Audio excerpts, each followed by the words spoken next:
शराबी, छोड़ दे लड़की को। सुना नहीं तूने? पीछे हट। छोड़ उसको। लड़की को छोड़ दे।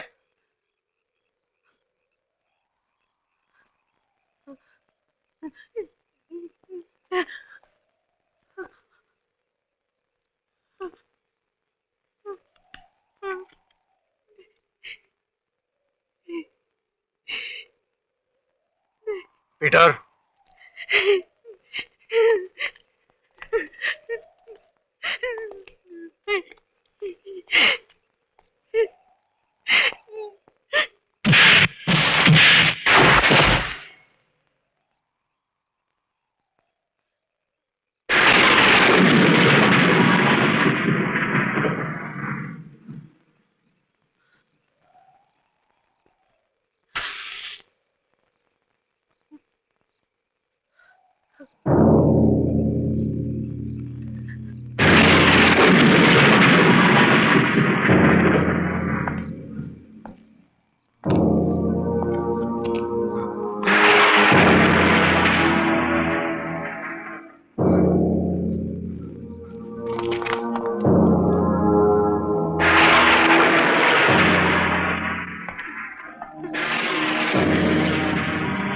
लगता है बारिश होने वाली है।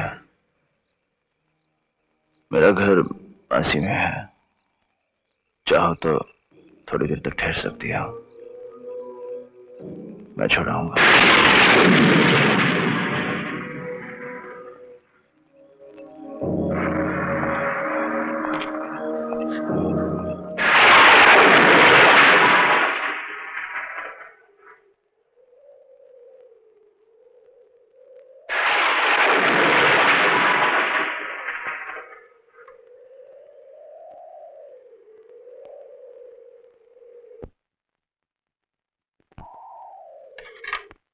ये लीजिए, चाय पी लीजिए, आपके लिए ठीक रहेगी। मैं रिक्शा का बंदोबस्त करता हूँ। आप वकील हैं? था कभी। कौन थे ये लोग जो तुम्हारा पीछा कर रहे थे? मेरा नाम दामिनी है।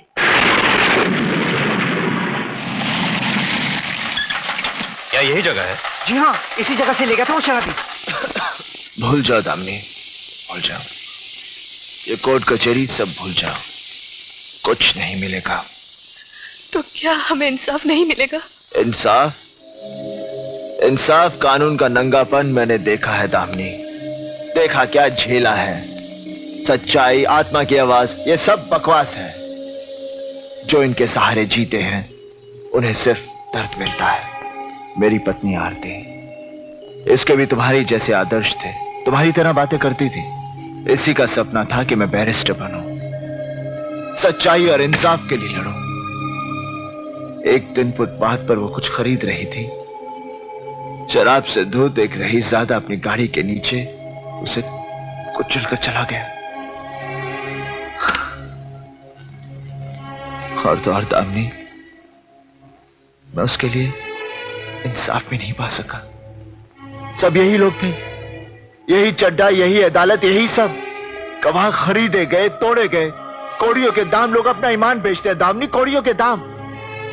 जुर्म रोकने के लिए अगर एक कानून बनता है तो साथ साथ 10 रास्ते बनते हैं उसे तोड़ने के लिए। और इसके बीच क्या क्या इंसाफ पाएगा कोई? और मैं बेवकूफों की तरह अदालत के चक्कर काटता रहा और मुझे मिली तो सिर्फ तारीख। मैं मानती हूं कि वक्त ने आपके साथ बहुत ज्यादती की, मगर आप ही निराश हो जाएंगे तो हम जैसों के लिए कौन लड़ेगा? मैंने अदालत छोड़ दी है दामिनी। मैं अपने लिए या उर्मी के लिए नहीं, आपकी पत्नी आरती के लिए। आरती का वास्ता मत दो दामिनी। वास्ता नहीं, मैं याद दिला रही हूँ आपको। वो आपको बैरिस्टर इसलिए बनाना चाहती थी कि आप गरीब और कमजोर लोगों को इंसाफ दिला सकें। मर चुका हूं मैं इस दुनिया के लिए, मर चुका हूं। तो क्या एक लड़की, उसकी जिंदगी, उसकी इज्जत कोई मायने नहीं रखता आपके लिए? कोई मायने नहीं रखता, कोई मायने नहीं रखता। ठीक है, तो भूल जाइए सब, डूब जाइए आपके इस शराब में। बहुत बहुत सुख मिलेगा आरती की आत्मा को। दामिनी! जिस अदालत ने मेरी आरती की मौत का मजाक उड़ाया है, मैं उस अदालत में कभी नहीं जाऊंगा, कभी नहीं।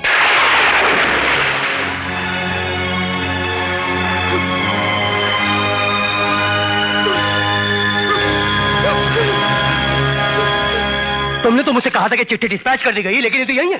सर मैंने सोचा। क्या सोचा तुमने? तुमने सोचा कि तुम झूठ बोल के निकल जाओगे, बच जाओगे? अरे सच बोलने से क्यों डरते हो तुम?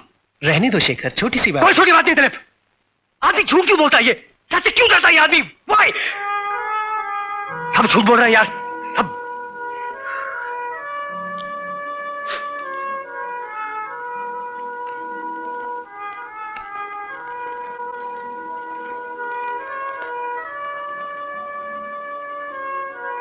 I just hope everything is okay with Damini. सब ठीक हो। नहीं खोलूंगी मैं। दामिनी को पागल खाने ले जाना है। पागल खाने नहीं ले जाने दूंगी। वो लोग उसे घर डाल के पागल बना रहे हैं। कोर्ट का ऑर्डर है, कैसे नहीं जाएगी? नहीं, मेरे पति इस वक्त घर में नहीं है, मैं नहीं खोल सकती दरवाजा। शर्मा, दरवाजा तोड़ो। अच्छा, दामिनी से भाग जा, खिड़की से कूद कर भाग जा, भाग। वो खिड़की से भाग गई, पीछा करो।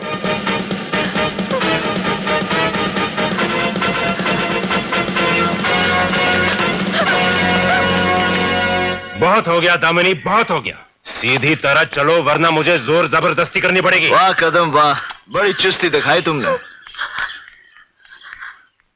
तो आखिर प्रमोशन हो ही गई तुम्हारी। औरतों पे जोर आजमाने का काम डिपार्टमेंट ने तुम्हें दे दिया है।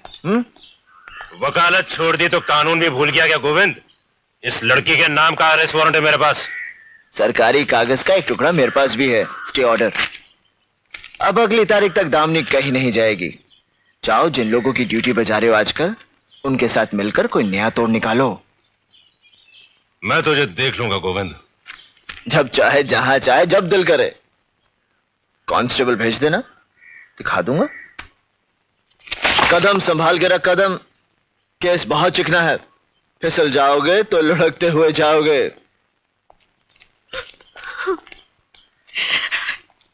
नहीं दामिनी, नहीं, अब तुम नहीं रोगी, वो लोग रोएंगे। नहीं, वो लोग। अरे लुट गए, बर्बाद हो गए, बेड़ा गर्क हो गया।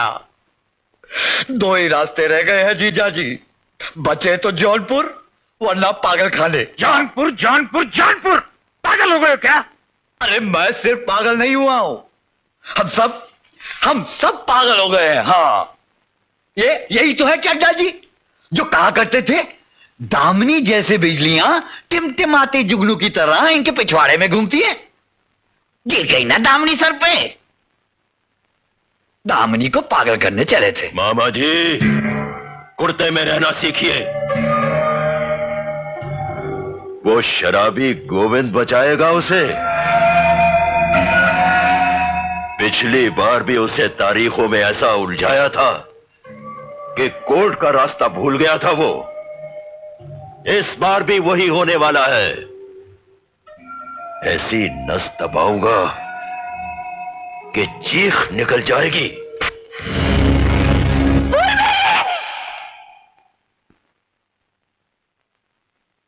ये क्या हो गया दादाजी? ये सब कैसे?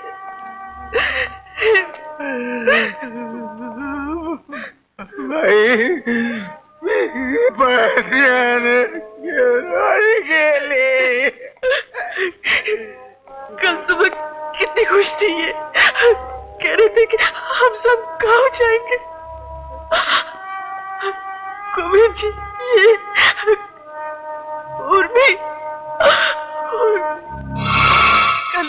ऑपरेशन होने वाला था। उर्मी से दर्द सहा नहीं गया, उसने खुदकुशी कर ली। उर्मी खुदकुशी नहीं कर सकती, ये झूठ है। इसमें झूठ क्या है, सब सच ही सच है। यह है उर्मी का लिखा खत जो उसके हाथ में मिला था, और अभी अभी हमने पंचनामा भी किया है। दामिनी, कदम साहब का सच पढ़ो। अब मुझसे दर्द सहा नहीं जाता, तकलीफ बढ़ती जा रही है। मैं अपनी मर्जी से आत्महत्या कर रही हूं। ये झूठ है, ये उर्मी का खत नहीं है। उस बेचारी को तो लिखना ही नहीं आता था। क्या बकवास कर रही हैं आप? यह खत उसके हाथ में मिला है। बकवास आप कर रहे हैं, बकवास। आपका ये सच जो उर्मी के हाथ में मिला, हाथ में, और ये हाथ खून से लथपथ, और तुम्हारे ये सच पर खून का एक छींटा भी नहीं। ऐसे कई सवाल उठेंगे अदालत में, कई सवाल। और ऐसा ये खत मैं तुमसे भी लिखवाऊंगा अदालत में। गोविंद, तुम एक जिम्मेदार पुलिस ऑफिसर पर इल्जाम लगा रहे हो। पुलिस से उलझने का मतलब समझते हो ना? जानता हूं, पुलिस को भी और तुम्हारी पुलिस चौकी को भी, जहां कई बहादुर सिपाही एक आदमी के हाथ पैर बांधकर अपनी ताकत दिखाते हैं। एक कदम, तू कभी चिड़ियाघर गया है? चिड़ियाघर, वहां पिंजरे में बंद शेर पर बच्चे भी मूंगफलियां फेंक कर मारते हैं। और बात, मैदान में खुले शेर का सामना करोगे, तुम्हारे मर्द होने की गलतफहमी दूर हो जाएगी। गोविंद, चिल्लाओ मत, अपनी ये भारी आवाज अदालत के लिए रखो, वहां बहुत जवाब देने हैं। सुनो, चड्ढा से कह देना गोविंद अदालत में फिर आ रहा है।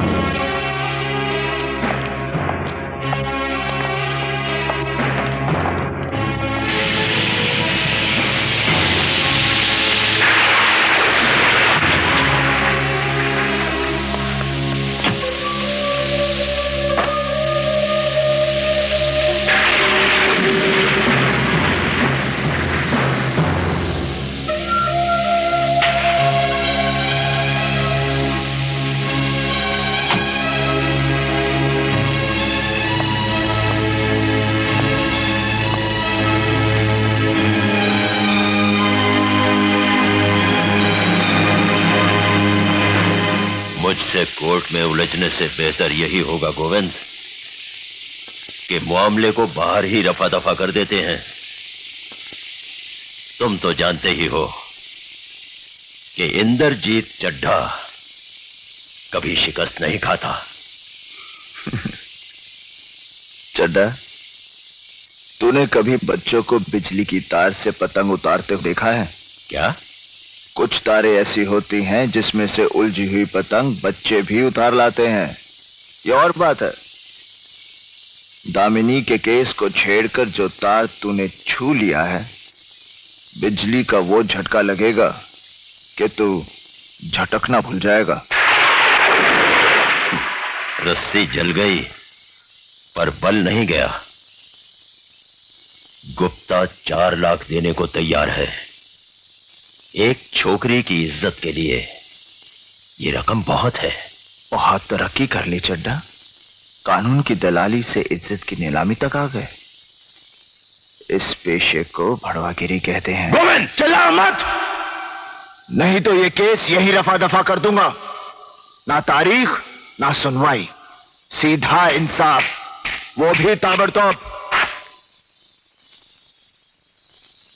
चड्ढा, समझाओ इसे, समझाओ।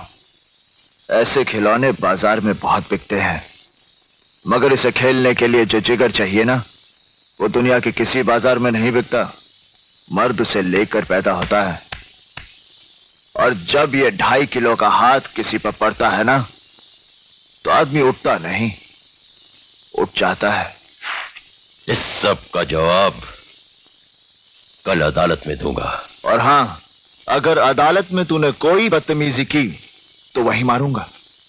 जज ऑर्डर करता रहेगा और तू पिटता रहेगा। Relax boy.